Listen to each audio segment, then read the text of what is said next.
Hello everyone, welcome back to my mini blog channel. তো আজকে আমরা চলে যাচ্ছি নৈহাটি বড়মার মন্দিরে।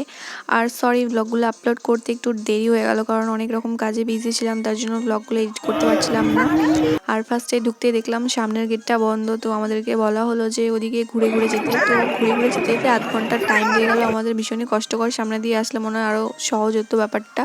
আর এখানে দেখতে পাচ্ছ কত ভিড়, মানে ভিড়ের মধ্যেই প্রায় আরও আধ ঘন্টা দাঁড়িয়েছিলাম। টোটাল বড় মাকে দর্শন করতে আমাদের 1-1.5 ঘন্টা টাইম লেগেই গেছিলো। আর এখানে মানে সকালবেলা গেছিলাম যাতে ভিড়টা একটু কম থাকে, ভালোভাবে দর্শন করতে পারি, কিন্তু সকালে এসেও প্রচণ্ড ভিড়। তাও বড় মার কাছে এসে দর্শন না করলে হয়, তার জন্য আমরা কষ্ট করে হলেও বড় মার দর্শন করলাম। অনেকে তো দর্শন করার সুযোগই পায় না, তো সত্যি কথা বলতে বড় মা না টানলে বড় মার কাছে আসা যায় না।